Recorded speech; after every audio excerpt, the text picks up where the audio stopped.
안녕하세요. 안녕하세요. 간단한 자기소개 부탁드립니다. 저는 누다스님에게 개인 상담을 받고 있고 공개 집단 상담에 참여하고 있는 미실이라고 합니다.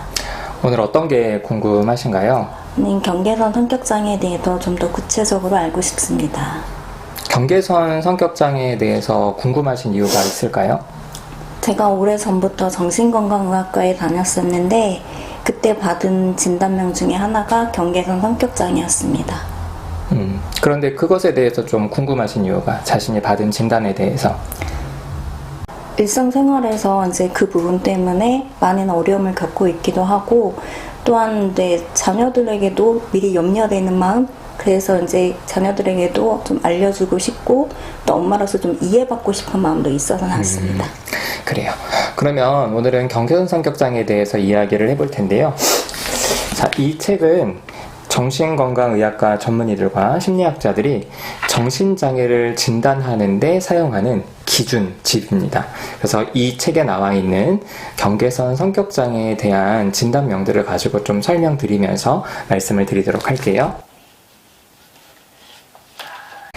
이 책에 보면 경계선 성격장애 진단 기준이 여러 가지가 있는데요. 가장 먼저 나오는 것은 대인관계, 자상 및 정동의 불안정성과 현저한 충동성의 광범위한 형태로 성인기 초기에 시작되며 여러 상황에서 나타나고 다음 중 5가지 또는 그 이상을 충족한다. 이렇게 나와 있습니다. 그래서 전체 진단 기준이 9가지가 있는데요. 이 가운데서 5가지 이상이 해당이 되면 그때는 전문가들이 경계선 성격장애라고 진단을 내려요. 제가 한 가지씩 좀 설명을 드리면서 좀 미슐님이 이런 부분에서 좀 어떤 부분이 본인에게 있는지 해당되는 거 있으면 얘기를 좀 해주시면 좋을 것 같아요. 자, 첫 번째는 실제 혹은 상상 속에서 버림받지 않기 위해 미친 듯이 노력함. 이렇게 나와 있습니다. 어떻게 이게 좀 미슐님은 해당되시나요? 네.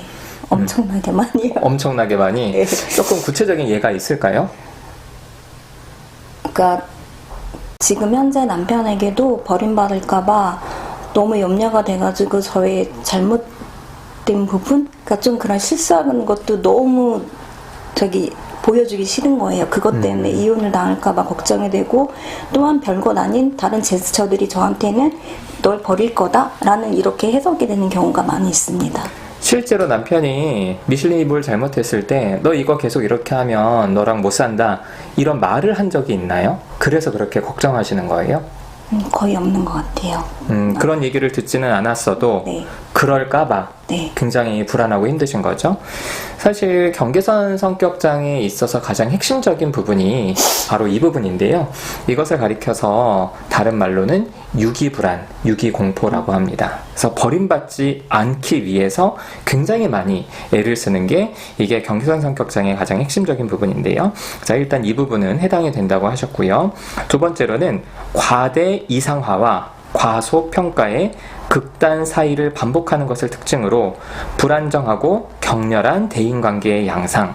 자, 이거는 상대방을 굉장히 대단하다고 생각했다가 어느 순간 굉장히 상대방을 평가져라, 네. 과소평가하면서, 그러니까 어떨 때는 상대방이 나의 마치 구원자인 것처럼 느껴지다가 뭔가 감정이 상하거나 어떤 사건이 있으면 보통은 이제 상대방이 나를 버릴 것 같은 두려움이 들면 그럴 줄 알았다.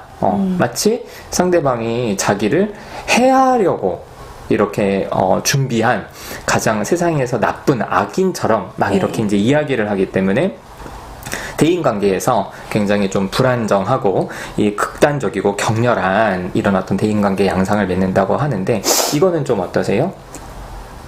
남편이 평상시에는 그냥 이렇게 자상한 남자였고 세상에 정말 천사 같은 사람이라 생각하는데 저한테 조금의 언성이 높아진다거나 네네. 아니면은 그러니까 다툴 때 그렇게 되면은 세상에 둘도 없는 쓰레기가 돼가지고 네. 저는 그런 동시에 이게 같은 사람이라는 생각도 안 들고 좀 무섭고 버림받을까봐 이런 생각이 그때 같이 들어와요. 그런 상황에서. 네. 지금 말씀하신 것이 정확하게 이 부분이라고 할 수 있어요. 근데 이제 미슐님은 저한테 상담 받으신 지 네. 얼마나 됐죠? 예, 지금 5년째 상담받고 있습니다. 그러면 이런 부분이 상담자인 저한테도 좀 해당될 때가 있었잖아요. 네. 좀 언제 그랬는지 생각나는 에피소드가 있을까요? 그러니까 노다심님이 저한테 이렇게 격려해 주시거나 잘해 주실 때는 정말 세상에 둘도 없는 천사고, 그리고 저한테는 정말 구원자 같은 느낌이거든요. 네. 그런데 다른 내담자들, 집단원들한테 조금만 잘해준다 느껴지면은 그때는 극도의 분노, 네네. 분노도 올라오고 질투? 그러면서 이렇게 제 감정이 굉장히 힘들어집니다. 힘들어지니까 제가 막 굉장히 나쁜 네. 사람처럼 좀 느껴지고 네, 죽여버리고 싶어요. 나를 네. 네. 죽이지 마시고 네. 그래요. 그래서 이 두 번째도 미슐님은 갖고 있는 그런 부분이고요. 이게 굉장히 힘드신 분인데, 사실은 이 경계선 성격 장애를 이렇게 대상으로 관계 맺는 분들도 이것 때문에 힘들지만 사실 본인이 더 힘든 거잖아요. 네. 그렇죠? 내가 되게 좋아했던 사람이 어느 순간 나를 굉장히 힘들게 하는 가장 악한 사람으로 느껴진다는 건 굉장히 힘들 것 같은데요. 자, 세 번째 진단 기준은요, 정체성 장애. 자기 이미지 또는 자신에 대한 느낌의 현저하고 지속적인 불안정성. 그러니까 스스로가 너무 좀 혼란스럽고 내가 누군지 잘 모르겠고, 이런 것들을 여기에서는 정체성 장애라고 하는데, 이거는 좀 어떠세요, 미슐님은? 제가 누군지 모르겠는 거는 아주 오래됐었고, 그냥 불안하다고 느끼는 거? 불안하다고 느끼는 네, 거? 네. 그러면은 보통 다른 사람들은 나는 이런 사람이고 나는 이런 게 장점이고 나는 어떤 특성의 사람이다라는 그런 자기 스스로에 대한 안정감은 있는데, 미슐님은 그런 게 좀 많이 약하다는 건가요? 네, 그런 것 같아요. 저에 대해서 설명을 할 수가 없어요. 본인에 대해서? 네. 그러면은 야, 너는 어떤 거 좋아하니? 넌 이런 거 잘하잖아. 이런 얘기를 들으면 좀 어때요? 그래도 좀 어리둥절하다고 해야 되나? 무슨 말을 해야 될지. 무슨 말을 해야 될지? 네. 그런 부분이. 그게 나라고 느껴지지는 않고요? 나? 저는 아닌 것 같아요. 그런 얘기를 들으면? 네. 나에 대해서 뭔가 규정하거나 하는 게 좀 이상하고? 네. 그래요. 그럼 이것도 이제 해당이 되는 거예요. 자, 네 번째. 자신을 손상할 가능성이 있는 최소한 2가지 이상의 경우에서의 충동성. 예를 들자면 소비, 물질 남용, 그다음에 좀도둑질, 부주의한 운전, 과식 등. 지금 말씀드린 것들 중에 해당되는 게 있으신가요? 과식, 소비. 네. 네. 그리고 이 물질 남용에는 술도 해당이 되거든요.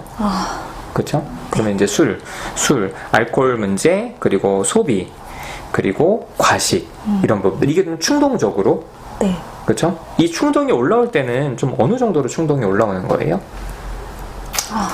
어떻게 설명해야 되지? 지금 당장 그걸 하지 않으면은 저는 그러니까 죽을 것 같고, 아니면 저를 이렇게 막 해하고 싶은 충동이 그때 같이 올라와요. 같이 올라와요? 네, 그때 그걸 하지 못하면은. 그러면은 그걸 해서라도 좀 이런 충동을 빨리 가라앉히고 싶을 정도로 네. 그게 강한 압박이 느껴진다는 네. 거죠? 그래요. 자, 그럼 5번째는 반복적 자살 행동, 제스처, 위협, 혹은 자해 행동.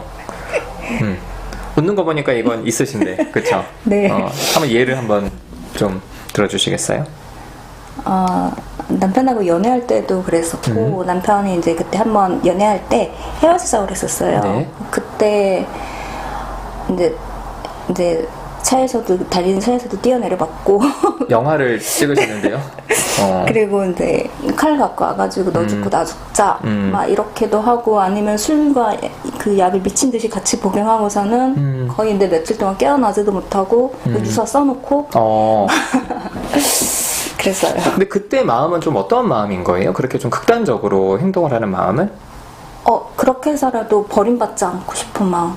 이 사람이랑 헤어지면 죽을 것 같아요, 정말. 저는 버림받는 게 세상에서 제일 싫거든요. 그러니까 버림받지 않기 위해서 이런 행동을 하지만 이 행동을 하기 때문에 오히려 관계가 깨질 가능성이 있다. 그래서 보통 사람들은 좀 참거든요. 이런 어떤 자살 행동이나 위협이나 자해를. 네. 근데 그게 이렇게 참아지진 않을까요? 네, 안 돼요. 그때는. 그때는? 네. 그때는 그런 어떤 버림받을지도 모른다라고 하면은 막 자살을 내가 좀 나 죽어버릴 거야 라는 어떤 이야기를 해서라도 네. 좀 버림받지 않는 게 제일 중요하니까 네. 그렇게 된다는 거죠. 그래요.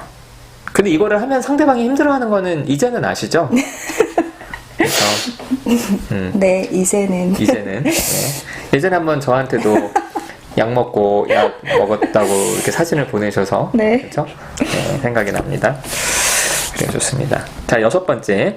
현저한 기분의 반응성으로 인한 정동의 불안정. 이 표현이 좀 어려운데요. 강렬한 사파적 불쾌감, 과민성 또는 불안이 보통 수시간 동안 지속되며 아주 드물게는 수일간 지속됨. 기분이 굉장히 불안정하고 갑자기 어떤 사건 때문에 불쾌감이 확 혹은 굉장히 예민해지고 갑자기 불안에 사로잡히는 걸 얘기를 하거든요. 좀 어떤 이런 일들이 삶 속에서 좀 있으신가요? 글쎄, 갑자기라기보다 저는 늘 불안하거든요. 아, 늘 불안해요? 네.